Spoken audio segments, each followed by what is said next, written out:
नमस्कार दर्शकों, स्वागत है आप सभी का। दरअसल उत्तर प्रदेश में इन दिनों राजनीतिक माहौल काफ़ी गरमाया हुआ दिखाई पड़ता है और एक के बाद एक जो बयानबाजी निकल कर सामने आती है उससे ऐसा लगता है कि तमाम जो दल हैं, तमाम जो पार्टियां उत्तर प्रदेश में वो अपने लिए माहौल बनाने का प्रयास करते हुए दिखाई पड़ते हैं। अब दरअसल सुबह सपा के अध्यक्ष और योगी सरकार में मंत्री ओपी राजभर जिन्होंने एक बार फिर एक ऐसा बयान दिया है जिसको लेकर उत्तर प्रदेश में सरगर्मियां तेज होती हुई दिखाई पड़ती हैं। उन्होंने दरअसल सपा प्रमुख को लेकर निशाना साधा है। सपा प्रमुख को लेकर उन्होंने अपना बयान है वो दिया है, उसमें कटाक्ष करते हुए एक ऐसी बात कह दी इसको लेकर सपा जो दल है, सपा जो खेमा है, उनके अंदर कहीं ना कहीं अब गुस्सा बढ़ता हुआ दिखाई पड़ता है। तमाम सपा समर्थक, सपा नेता जो हैं वो ओपी राजभर के इस बयान को लेकर कतई भी खुश नहीं है और कहीं ना कहीं ओपी राजभर के ऊपर अपने अपने तरीके से बयान देते हुए दिखाई पड़ते हैं। आपको बताते हैं कि आखिर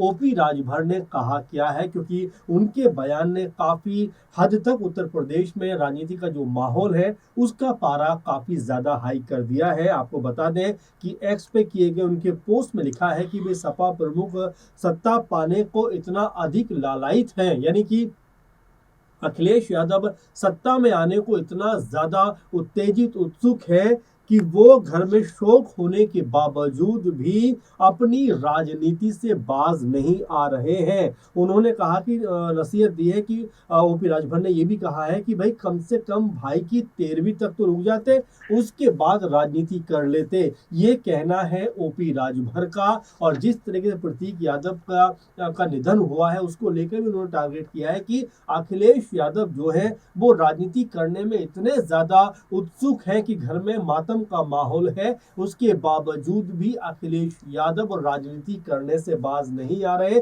ओपी राजभर ने इसके अलावा क्या कुछ लिखा है वो भी आपको बताते हैं। वो कहते हैं कि अखिलेश जी, आपके भाई का अभी अभी देहांत हुआ है, आपका पूरा परिवार परेशान है। हमें लगा था कि आप दुख में होंगे, लेकिन आप तो परिवार के शोक के बावजूद भी राजनीति करने में लगे हुए हैं। आपको खुद घर से ज्यादा दूसरों के घरों की और मामलों की चिंता है। रही बात मंत्रियों के विभाग के बंटवारे की, तो आप क्यों परेशान हैं? इस बात को लेकर ओपी राजभर ने अपना बयान जो है वो सबके सामने रखते हुए ये बात कही है कि उत्तर प्रदेश में जिस तरीके से समाजवादी पार्टी राजनीति कर रही है वो एक ऐसा कह सकते हैं उनका मकाम दिखाई पड़ता है, एक ऐसा उनका तरीका दिखाई पड़ता है जो ये साबित करता है कि सत्ता में आने के लिए, सत्ता को पाने के लिए घर में जो मातम है उसको भी अखिलेश यादव जो है दरकिनार कर रहे हैं। अब ये पूरा मामला क्या है, दरअसल अखिलेश यादव ने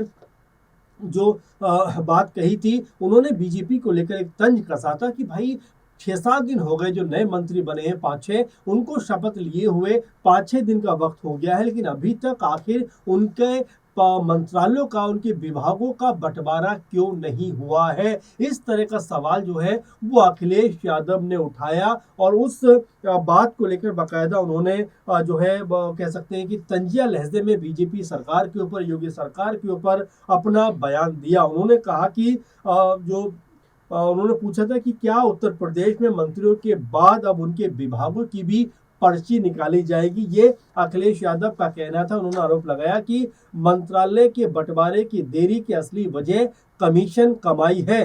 दीर्घ प्रतीक्षा के बाद जो नए मंत्री बने, यानी कि एक लंबे इंतजार के बाद जो नए मंत्री बने हैं वो दर्शक दीर्घा में बैठकर गेंद को इधर उधर आते जाते देख रहे हैं। अखिलेश यादव ने इस पूरे के पूरे मामले पर ट्वीट करते हुए लिखा था कि उत्तर प्रदेश की जनता ने ठाना है कि नए मंत्रियों को जो मंत्रालय या विभाग मिलेंगे उस पर पूरी निगाह और निगरानी बनाकर रखी जाएगी, ताकि नए नवेले जो मंत्री बने हैं वो कहीं अपना खजाना ना भर लें, क्योंकि उनके पास समय जो है वो महज 7 से 8 महीने का समय बचा है। अब सरकार की बात करें तो ऐसे में अखिलेश यादव ये बात कह रहे हैं कि जो नए मंत्री बने हैं कहीं उनको इसलिए मंत्री तो नहीं बनाया गया कि 5-7-8 साल का महीने का वक्त है और 7-8 महीने के वक्त में आप अपनी तिजोरियां भर लीजिए, आप अपने खजाने भर लीजिए। ये बात अखिलेश यादव ने अपने ट्वीट में कही। इसके लिए उन्होंने बाकायदा कहा भी कि इसके लिए कागजी प्रमाण के साथ साथ ऑडियो वीडियो सबूत इकट्ठे किए जाएंगे। वो कहते हैं कि अब जनता ही भाजपाई लोगों को अपने टैक्स के पैसे की लूट करने से रोकेगी, क्योंकि भ्रष्टाचार रोकने वाले सारे विभाग भाजपा ने बर्बाद कर दिए। उन्होंने लिखा कि भाजपा सरकार जानती है कि ये आखिरी बार है जब वो सत्ता में है, इसलिए वो यानी कि भाजपाई दसों हाथों से पैसा लूटना चाहते हैं। जागरूक जनता अब इन भाजपाइयों के मंसूबे को कामयाब नहीं होने देगी। ये अखिलेश यादव का पूरा ट्वीट था, जिसके ऊपर ओपी राजभर ने कह सकते हैं अपनी प्रतिक्रिया दी है, अपनी बात को सामने रखा है। लेकिन जिस तरीके से उन्होंने अपनी बात को रखा है कि भाई कम से कम घर का जो मातम था वो तो खत्म हो जाने देते, कम से कम आपके भाई की का निधन हुआ है, कम से कम 13वीं तक तो इंतजार कर लेते। इस तरह की बातें ओपी राजभर ने अखिलेश यादव को लेकर कही है। ओपी राजभर की अगर बीते कुछ समय की बात करें तो लगातार उनकी जो बयानबाजी है वो न सिर्फ बढ़ती जा रही है, बल्कि ये भी कहीं ना कहीं वो साबित करने का प्रयास कर रहे हैं कि बीजेपी के अंदर उनकी अच्छी खासी इस समय पकड़ है, बीजेपी में अच्छी खासी पूछ है। क्योंकि बिना बीजेपी से पूछे वो कहते हैं कि आजमगढ़ की तमाम जो 8-9 सीटें हैं वहां पर हम अपने प्रत्याशी उतारते हुए दिखाई पड़ेंगे। कई सीटों पर तो उन्होंने कहा है कि यहाँ पर हमारे प्रत्याशी उतरेंगे। उसको लेकर संजय निषाद भी नाराज दिखाई पड़े थे उस वक्त कि भाई आखिर पहले से पहले वो फैसला कैसे कर सकते हैं। लेकिन ओपी राजभर क्योंकि इस समय पूरे उनके जज्बात जो है वो उमड़ते हुए दिखाई पड़ते हैं। ये भी कहा जा रहा है कि ओपी राजभर कम से कम बीजेपी से 20 से 25 सीटें चाहते हैं, क्योंकि अखिलेश सरकार में उनको अखिलेश यादव के साथ जब उनका गठबंधन हुआ था उस समय आई थिंक उनको 17 सीटों पर चुनाव लड़ने का मौका दिया गया था। हालांकि 18 सीटों पर था, लेकिन एक सीट शायद सपा के चुनाव चिन्ह पर लड़ी गई थी। तो कुल मिला जुला कर देखा जाए 17-18 सीटें ओपी राजभर के उस समय पक्ष में आई थी। तो ऐसे में क्या बीजेपी की तरफ अगर वो देखते चूंकि सरकार में शामिल है तो क्या वो ये उम्मीद कर रहे हैं कि बीजेपी उन्हें 20 से 25 सीटें देती हुई दिखाई पड़ेगी? कई सूत्र बताते हैं कि वो इस उम्मीद में बैठे हुए हैं कि बीजेपी सपा से भी ज्यादा उनको सीटें देगी। अब क्या ऐसा होता हुआ दिखाई पड़ेगा? क्योंकि चिराग पासवान भी जो है उत्तर प्रदेश में चुनाव लड़ने के लिए आ रहे हैं, मुकेश सहनी भी उत्तर प्रदेश में चुनाव लड़ने के लिए आ रहे हैं, और यहाँ पर ओपी राजभर जो है वो अपने मन से तमाम सारी बातों को कहते हुए गढ़ते हुए दिखाई पड़ते हैं। अब ऐसे में जिस तरह का बयान सपा प्रमुख को लेकर उन्होंने दिया है और जिस तरह से उनके दुख को भी उन्होंने इस समय जो है कह सकते हैं राजनीति के तौर पर कह सकते हैं पेश किया है, क्योंकि वो ये कहते हुए नजर आ रहा है कि भाई अखिलेश यादव जी अभी आपके घर में देहांत हुआ है, मौत हुई है, निधन हुआ है, तो आखिर आप क्यों राजनीति के अखाड़े में उतरना चाहते हैं? क्यों अभी से अनाप शनाप बयानबाजी करना चाहते हैं? क्यों अभी जो है पॉलिटिकल तौर पर एक्टिव होना चाहते हैं? वो ये कहते हैं कि कम से कम भाई की 13वीं तक का तो इंतजार कर लेते हैं। इस तरह के शब्द का जिस तरह से उन्होंने इस्तेमाल किया है उसको लेकर सपा खेमे में खासकर नाराजगी दिखाई पड़ रही है।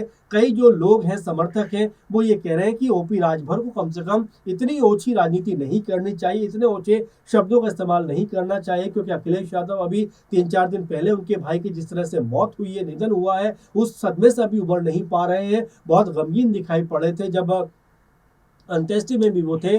तो प्रतीक यादव की बेटी के साथ में जिस तरह से वो उसको संभालते हुए दिखाई पड़ रहे थे सोशल मीडिया पर, उसको लेकर भी एक काफी ज्यादा चर्चाएं रही कि अखिलेश यादव न सिर्फ पार्टी को संभाल रहे हैं बल्कि अपने पूरे परिवार को भी संभाल रहे हैं। लेकिन इस बीच जिस तरह से ओपी राजभर ने जिन शब्दों का इस्तेमाल किया है वो कहीं ना कहीं ये बताता है कि क्या अब इस तरह के दुखद मामले भी क्या राजनीति का एक बिंदु बन सकते हैं, क्या राजनीति का एक तरीका बन सकते हैं? तो ये ऐसी चीजें हैं जो लगातार हो रही हैं। और यहाँ पर ओपी राजभर जिस तरह की बयानबाजी कर रहे हैं, ये बयानबाजी सिर्फ सपा को लेकर नहीं है। एक समय जब वो सपा के साथ में गठबंधन में थे तब बीजेपी के नेताओं को लेकर तमाम तरह के अनाप शनाप बयानबाजियां किया करते थे। तो ऐसे में बड़ा सवाल ये बन जाता है कि अखिलेश यादव अब ओपी राजभर के इस बयान पर क्या कहते हुए दिखाई पड़ते हैं, और जो बात ओपी राजभर ने कही है उसको लेकर क्या कह सकते हैं कि सपा के नेताओं की तरफ से भी कोई प्रतिक्रिया सामने आएगी? तो फिलहाल अभी देखा जाए तो उत्तर प्रदेश में इस बयान के बाद में सियासी माहौल गर्म है।